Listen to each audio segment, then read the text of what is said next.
wafdi uu hogaaminayo agaasimaha guud ee wasaaradda horumarinta biyaha Soomaaliland Maxamed Xasan Dirir ayaa safar shaqo ku tagay degmada Go'da Weyn isagoo agaasimuhu halkaasi ka dhagax dhigay balli qaadi doona 216 oo foosto agaasimaha guud oo madashaasi dhagax dhiga khudbad kooban ka jeediyay ayaa waxa uu tilmaamay sida ay xukuumad ahaan heegan ugu yihiin in ay wax ka qabtaan baahiyaha biyaha ee dalka agaasimaha guud oo arrimahaasi ka hadlaya waxa hadaladiisii kamid ahaa maanta waxaan joognaa degmada Go'da Weyn iyo deegaankii gacan libaax ee caanka ahaa waxaanu halkan u nimid hawl shaqo iyadoo maalin jimcaha ay tahay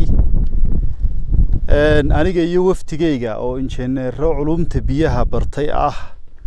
ayaa halkan maanta u nimid hawlo shaqo waxaanu ka dhagax dhigaynaa laba mashruuc oo waaweyn oo mid yahay balli ballaaran oo aanu rajaynayno inuu magaalada ku filnaado sida injineeradu qiyaasayaan balligaasi wuxuu qaadayaa 216 oo foosto balli qaadaya weeyaan haddii ilaahay idmo marka uu dhamaado waxaanu ku rajo weynahay inuu si dhaqso bilaabmi doono si dhaqsaana u dhamaan doono deegaankani wuxuu ahaa deegaan oo mana ah oo waqtiyada jiilaalka iyo waqtiyada marka laga tago waqtiga barwaaqada ah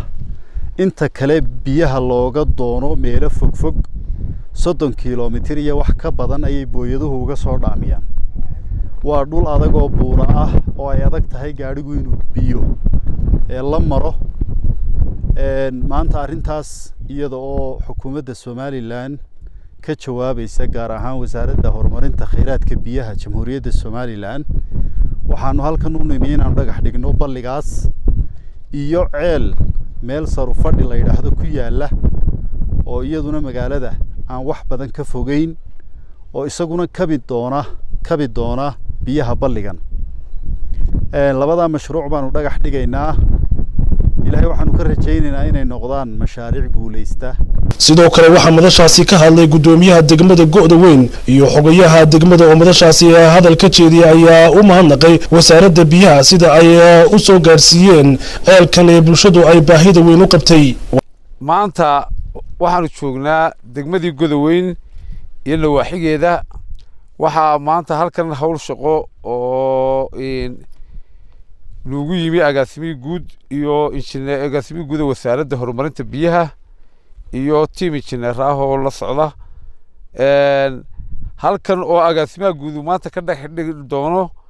dhaam weyn oo ay ka cabi doonto magaalada degmada Go'da Weyn